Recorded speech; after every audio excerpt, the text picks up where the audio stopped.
ሰዎች ትንሽ ቆይቶ ይሰለቻሉ። ስለዚህ እዚህ መቀመጥ እንኳን ለኔ ለእናንተም ጥሩ አይደለም። ቢሆንም ትንሽ ቆይ፣ ለኔ ስትል ትንሽ ብቻ። በቃ አሁን የእጅ ቁርስ አቅርቢ። እኔና ነን ተሳልመን እንመለስና እንመካከራለን። እሺ? ከመውጣቱ በፊት የማናገር ነገር ነበር። እሺ እኔ ልጅ ንገረኝ፣ ምን አስፈለገ? አይ ለብቻችን ነው እንድናወራ የፈለኩት። ምን ነው ከኔ የሚደበቅ ነገር አለ እንዴ? አዱዬ አረ እንደዛ አይደለም። ያው እሱ ብቻ ማወቅ ያለበት ነገር ስለሆነ። እሺ በቃ ምግቡን ልጨርስና እናወራለን። እሺ እሺ። በትምህርትሽ ጠንከር ማለት አለብሽ። እሺ? እዚህ ነገር ውስጥ ሁሉ የገባሁት ላንቺ ስል ነው። የምኖረው ላንቺ ነው። ይሄን ልጅነትሽን በደንብ ተምረሽ ካልተጠቀምሽበት እንዴ ምን ማለት ነው? እዚሁ ነገር ውስጥ የገባው እስቲ አልገባኝም። ባይገባሽ ነው የሚሻልሽ። ፎቶ የተነሳው መኪና ተመሳስሎብኝ ካልሆነ ከዚህ በፊት የሆነ ማውቀው ይመስለኛል። ያው እሱማ ብዙ ተመሳሳይ መኪና አለ እኮ። አይ እንደዛ አይደለም አባዬ። ማታ ማታ ከስራ ምሽቶ ሲመጣ መኪና ካልያዘ የሚያመጡት በእንደዚህ አይነት መኪና ነበር። ምን እያልክ ነው የኔ ልጅ? ምን ሆነሃል? ተወው በቃ ይሄን ጭንቀት ማለት ምንም የማይገናኝ ነገር እኮ እያወራህ ነው። ሄጄ የገዛሁት ቲማቲም፣ ካሮት ምናምን ነበር ተገዝቶ እዛው ተቀምጦ እትዬ አምጪው ስትለኝ ሄጄ ተቀበልኩት። ለምን ቆይ ገዝታ ዘውቶቹ ማናቸውንም ማየት አልቻልኩም። የሆነ ሰዓት ራሴን ህመም መቆጣጠር ሲከብደኝ ወድቄ ነበር እና ንቂ ሲለኝ የነበረ ሰውዬ ድምፁ አዲስ አልሆነብኝም። የሆነ ቦታ ማቆም መሰለኝ፣ ግን ህመሙ መቆጣጠር ስላልቻልኩም መነሳት አልቻልኩም። እኑሻ በሩ ሲቆረቆር በሩ ላይ የተገኘ ፋይሉን ይዛ መጣች። ይሄንንም ስታገኝ ለወይዘሮ ሄለን ለእናቷ እኑሻ ስትሰጣት ክፈችው ምንድን ነው እያለ ነበር አቶ ቶማስ። በዚህ የተነሳ በድንጋጤ እሷ ግራ ቀኝ ስትል ከድንገት ኑኑ ስትመጣ ሶፋ እኮ አላረግፍሽው ምን አላልሽውም እያለ ግራ ቀኝ ስታይ በድንጋጤ ትፈጣለች። እንዴ እሱ ይደርሳል ክፈችው እያላት ነበር አቶ ቶማስ። ሰላም ጤና ይስጥልን ውድና የተከበራችሁ የቻናል ቤተሰቦች እንኳን ወደ ቻናል በሰላም መጣችሁ። ዛሬ እንግዲህ እንግዳ ክፍል 15 ተለቋል። ወደ ክፍል 14 ስንመለስ እንግዲህ እኑሻ ክላስ ጓደኛዋ ብር ፈላጊው ከውጭ መጥቶ ከክላሷ ውስጥ ሲገባ ነበር ያለቀው። በዚህም የተነሳ እንግዲህ ክላሷ ውስጥ ሆኖ ከድንገት በሩ ሲቆረቆርባት ኑኑ ስትመጣ ነበር እሱን ወደዛኛው ክላስ አስገብታ የደበቀችው። በዚህ ጊዜ እንግዲህ ተነሺ ትባያለሽ ነይና ቁርስ ብዬ እንደዛ እያለቻት ነበር። እሱም እንግዲህ ብር ካላመጣሽ እያላት ከእናቷ ስትመጣባት ነበር የዘጋየው። እሱም እንግዲህ እሺ ብሎ ከዛ ይመጣል ወደ እሷም ሂጂ ውጭ በቃ እመጣለሁ በማለት ነበረ እንግዲህ አሁን እዚህ ላይ ነበረ እንትን እያለ የነበረው። አሁን ቁርስ እየበሉ ሳለ እንግዲህ እየበሉ ሳለ አዶናይ ቶማስን አንድ ነገር የምነግርሃለኝ እያለ ሲያወራው ነበረ። መጀመሪያ ግን ወደነ እንትና ጋር ስንሄድ ወደነ አይንዬ ልጇ ቀስቅሷት ሞክሪያ ቀስቅሷት ወደ ሀገሩ ወደ ቀየው ሊሄድ ነው። ስለዚህ እናቱን ቀስቅሶ ሊሰናበት ነበር። በዚህም ጊዜ እያወራ ሳለ እንግዲህ ይሄዳለሁ ስትል ሲላት ለምን ትሄዳለህ ልጄ ከኛ ትለያለኝ ነው እኔ እንደ ሴት ደግሞ ቁጭ ብዬ እምቀመጥ ለምንድን ነው እያለ ነበር። ስራ እኮ ነጋሽም እየፈለጉልህ ነው ቢሎ እንኳን ለኔ እናንተም እንደዚህ እንትን ላላችሁ በጣም ይከብዳል እያለ ነበረ። እሱስ ልክ ነህ መድረሻ አጥቼ ነው እያለች አይንዬም ትነግረዋለች ለልጇ። በዚህም ጊዜ እንግዲህ አሁን ላይ እንግዲህ ከድንገት ደግሞ ኑንዬም ስትመጣ ሁለቱንም አቅፋ እየሳመቻቸው ነበር። ውይ ስታስቀኑ እያለች ነበረ ሄለን እንግዲህ ስትመጣ። ያው እንግዲህ የሰራቸውም ወንጀል በውስጡ አለና እንሳቅ ብላ እንግዲህ ቁርስ እኮ እንትን ብሏል እያለች ነበረ ኑኑን እንትን ስትላት የነበረው አቅርበናል ሁሉንም እያለኝ ነው ቶሎ ታዳብል እያለች ነበረ። አይንዬም እንግዲህ ቤተ ክርስቲያን መጀመሪያ ሄጄ ልምጣ እስኪ ፈጣሪ ላመስግን ኑኑዬን ያስመጣልኝን እያለች ነበረ። እሺ በማለት እንግዲህ ቁርሱን አቅርባ ሁሉም ቀርበው ሳለ አዶናይም እየበላ ያለ ምግቡም አልተዋጠለት ብዙ ነገሮችን እያስታወሰ ነው። በዚህም ጊዜ ቶማስን አቶ ቶማስ ጋሼ የማወራህ ነገር አለኝ በሚለው ጊዜ እሷ የምትሆንበት ሪአክሽኗ ራሱ በፍርሃት ትዋጣለች ሄለን። ምክንያቱም የአባቷን የአዶናይን አባት የገደለችው ሄለን ስለሆነች አወቀብኝ አላወቀብኝ እያለች፣ ሁለተኛ ደግሞ ኑኑን ያሳገተቻት እሷ ናት። አሁን ላይ ጭንቀት ውስጥ ገብታለች። የእሷ ነገር ሊጋለጥ ነው ማለት ነው። በዚህም እንግዲህ የተነሳ እንዴ ዝም ለምን አትነግረኝ? ለእንዴ ከኔ የተደበቀ ለምን ሳታወራም ስትላይ ጋሽንን ለምን ሚስጥር ሳይሆን እሱን ለማውራት ፈልጌ ነው ስትል የምትሆነው ቅጡ ጠፋት። በዚህም ጊዜ ጋሽ ቶማስም ተነስቶ ወደ ሳሎን ተቀምጦ እንግዲህ አዶናይም ሁሉንም ነገር እያናገረው ነበር። እንግዲህ ኑኑን የወሰዳት መኪና ሰዎቹ እንደዚህ ነው፣ አባቴ ደግሞ እንደዚህ አይነት መኪና ነበረ ስራ ስንትን ሲልበት የሚመጣው እያለ ነበረ አባቱንም እያነሳ።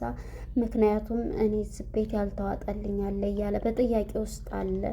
ኑኑን ስትልካት ያንን እያስታወሰ ነበረ አዶናይም። ምክንያቱም ብሩንም ሰታ እንዴት ነው እያለ እሷንም እንትን ሲል ነበር። ያንን ሲያስታውስ እንዴ ልጅ እኔ እኮ አባትህን ባልወልድህ አባትህ ነኝ እያለው ነበር። እሱ አባቴ ነህ፣ ነገር ግን አባቴ ብዬ መጥራት የምንፈልገው አባቴን ብቻ ነው፣ እውነቱን ልንገርህ እያለ ነበር።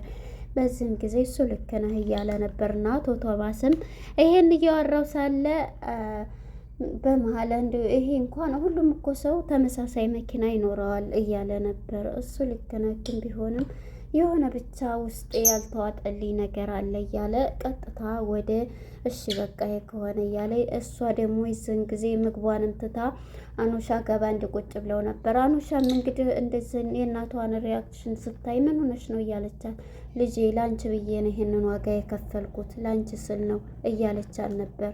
እንዴ ማሚ ምንድን ነው ዛሬ የምታወሪውን አውቀሽዋል እያለ የተደናገጠ ወደ እነሱ አይን እያየች ነበር በፍርሃት ተውጣ።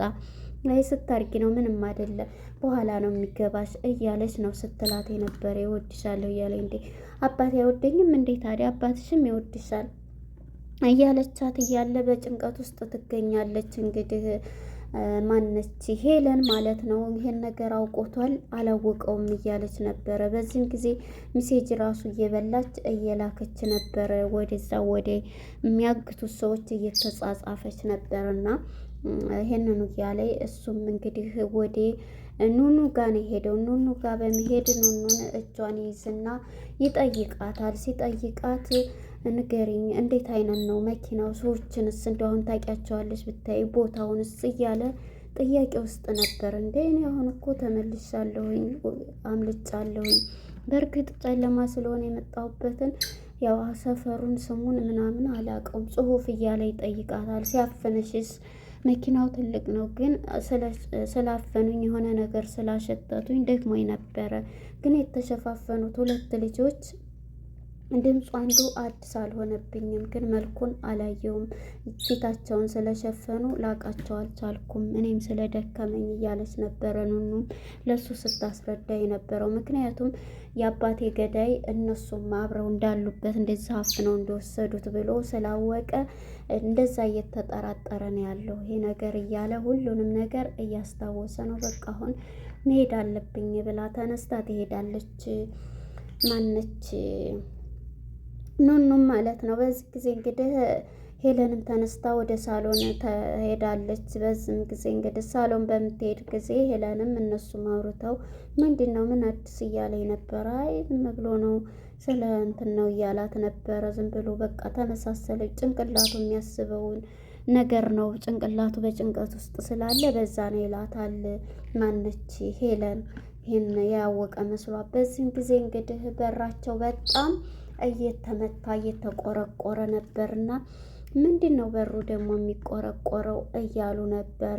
በዚህም ጊዜ እንግዲህ ሂጂ እስቲ አኑሻ ቀስ ብለው በሩ እንትን አይሉም እንደ ብለው አኑሻ በሩን ስትከፍት እንግዲህ ፋይል በራቸው ላይ ተጥሏል ማለት ነው። ያንን ፋይል አንስታ ምንድን ነው ስትባል ይሄንን ስከፍት ሰው የለም በሩ ላይ ጥለውታል አገኘው ስትል እንግዲህ ማነች ሄለን የምትገባበት ጠፋኝ፣ ምንድን ጽሁፍ ነው እያለች ነበር። መጀመሪያ ግን ወደ እንትና መሲ ጋር ስንሄድ የሆነ ወረቀት ጠፍቷቸውም መጽሐፍ ላይ እየፈለጉ ነበር የት ገባ እያሉ ቤቱን በአንድ ግራ አቁመውት ነበር። ማን ወሰደው እያሉ ነበር። እንግዲህ አይነት ተጻፈ ወረቀት እሱን ማንም ተረጋግተሽ ፈልጊው እያለች አልነበረ ታዱ ማለት ነው። ታዱም እንግዲህ ስራ አብራኝ እንድትሰራ ፈልጋለሁ ትምጣ ስትል ታዱ እኮ ጥሩ ልጅ ናት፣ በባለፈው እንትን ያልሽ ጊዜ እኔ ክላስ መታ አውርታን ነበር ስትላን ነበረ ልጇ አኑሻ። አይ ለስራ ነው የፈለኳት እያለች ነበርና ጥሪያት እያለቻን ነበር በዛው። እና ወደ ኋላ ወደ ስንመጣ እንግዲህ ወረቀት ተጥሎ እንትኑን ፋይልስ አንስታ አኑሻ ይዛ ትመጣለች። ያንን ፋይል ስታነሳ እንግዲህ ምንድን ነው ብላ በድንጋጤ እንትን ስትል ከላይ ማነች ኑኑ ስትመጣ ሶፋውን እኮ ዛሬ እንትን አላልሽውም አላረግፍሽውም ኑኑዬ እያለቻት ነበር። አዎ በቃ በልታችሁ ጨርሶ እንትን አጸደዋለሁ ምን እያለቻት እንዴ አሁን እሱን የቆየውን እንትን ታያለሽ እንዴ መጀመሪያ ያሽውን እስኪ ቅድ እንትን በይው ክፈችና እንየው እያሏት ነበረ። በዚህ ጊዜ እንግዲህ ፋይሉን እንደዚህ ቅድድ እያረገች ልስ አውጥታ እያንቀጠቀጣት ስትከፍተው በጣም እያንዘረዘራትም ነበረ። በዚህም ጊዜ እንግዲህ በጣም ፈርታለች። የምንድን ፋይል ነው ብላ ምክንያቱም አሁን ላይ አውቀውታል። ኑኑም ስለመጣች በጣም ፍርሃት ውስጥ ትገኛለች። አሁን የአዶናይም አባት የገደለችው እሷ ስለሆነ ብዙ ነገር እየጠበቃን ነው። አቶ ቶማስ ደግሞ የሚያምንባት የሚወዳት ባለቤቱ የሚኮራባት ናት። ይሄን ነገር ታደርጋለች ብሎ የሚያስብ የለም። እንግዲህ ለአቶ ቶማስም ወንድሙ ነው እሱ። አሁን ላይ እንግዲህ ይሄንን ከፍታ ሁሉንም ነገር ልታነብ እንድስታይ ሁሉንም በግራ በቀኝ እያየች አይኗ ፍጥጥ ብሎ እያንቀጠቀጣት እነሱ ምንድን ነው እያሉ ፈጠው ዝጋ ነበረ ያለቀው ማለት ነው። እናንተስ አሁን የያዘችው ወረቀት ምንድን ፋይል ነው ብላችሁ ትገምታላችሁ? አሁን ላይ እንግዲህ ማነች አሁን ላይ እንግዲህ ያለችበት ሄለን በጣም ጭንቀት ውስጥ ናት። ምክንያቱም ኑኑም አምልጣ መታለች። አዶናይ ደግሞ አሁን መኪናውን እየተጠራጠረ ነው። ስለዚህ አሁን ያለበት ሁኔታ በጣም ጭንቀት ውስጥ ከቷታል ማለት ነው። እና በዚህ የተነሳ በጣም እንትን እያለች ነው ማለት ነው። እና ይህን ይመስላል። እስቲ ቀጣይ ክፍል እስከምንገናኝ መልካም ጊዜ። ባይ ባይ።